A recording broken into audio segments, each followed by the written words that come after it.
एक शौहर ने अपनी बीवी से छुपाकर दूसरी औरत के साथ निकाह कर लिया। उसे लगा कि उसने सब कुछ बहुत चालाकी से कर लिया है, लेकिन उसे यह नहीं पता था कि उसकी बीवी को पहले ही शक हो चुका था और उसके दिल में बहुत दर्द था। अपने शौहर की दूसरी औरत से मोहब्बत देखते हुए उसने उसकी दी हुई सब सस्ती सी चीजें फेंक दी। उसने मेज पर अपने शौहर की बेवफाई के सब सबूत रख दिए, अपना फोन कार्ड निकाल दिया, अपनी पहचान भी रद्द करवा दी और बिना पीछे देखे चली गई। वह अपने शौहर के साथ सारे उम्र गुजारने को तैयार थी, लेकिन अब उसने फैसला कर लिया कि वह चली जाएगी और उसे पछताता हुआ छोड़ देगी। मगर उसका शौहर इसके लिए तैयार नहीं था। जब वह शादी से घर जाने को निकला तो उसने अपनी असली बीवी को रास्ते में देखा। उसी वक्त उसे एहसास हुआ कि वह अपनी बीवी को हमेशा के लिए खो चुका है और यह सब उसने खुद ही किया था। वह पहले भी औरतों के पीछे पागल रहता था। एक औरत के लिए उसने अपनी विरासत भी छोड़ दी थी और अपने बाप से भी रिश्ता तोड़ लिया था। उसके बाप ने आखिरकार यह सब देखकर उसकी मदद करने का फैसला किया, लेकिन उसने एक शर्त रखी, अगर उसका बेटा अच्छे नस्ल वाला बच्चा दे दे तो वह उनके रिश्ते में दखल नहीं देगा और जिसके साथ बच्चा होगा वह लड़की भी बाप ही चुनेगा। औरत के साथ रहने के लिए शौहर ने यह शर्त मान ली। उस औरत ने भी सोचा कि बच्चा हो जाएगा तो सब ठीक हो जाएगा, लेकिन उसे नहीं पता था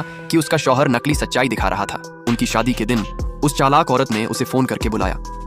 शौहर ने उसे मजबूर किया कि वह शादी में जाए और उस चालाक औरत का साथ दे।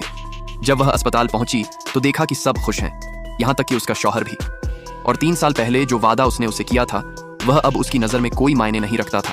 जब वह वार्ड में दाखिल हुई तो उसका शौहर जल्दी जल्दी सफाई देने लगा कि उसने उसे छोड़ने का इरादा नहीं किया था, बस उस औरत के पेट में पल रहे बच्चे की वजह से परेशान था। बीवी कुछ सुनना नहीं चाहती थी, उसे सिर्फ इतना जानना था कि 3 साल पहले जो वादा किया था क्या वह अभी भी कायम है। बच्चा भी पैदा हो चुका, अब वह उसे कब ले जाएगा। लेकिन उसका शौहर हिचकिचाने लगा। माफ करना, मैं अभी नहीं कर सकता।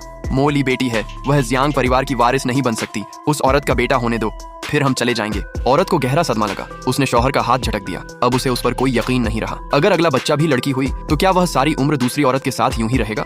इसी दौरान वह चालाक औरत भी माफी मांगने का नाटक करने आ गई। वह जमीन पर बैठ गई और झूठ बोला कि उसे बीवी ने धक्का दिया है। शौहर ने बिना कुछ पूछे अपनी बीवी को डांट दिया। वह सफाई देने लगी, लेकिन शौहर ने उस पर ध्यान ही नहीं दिया और दूसरी औरत को सीने से लगाकर बाहर चला गया।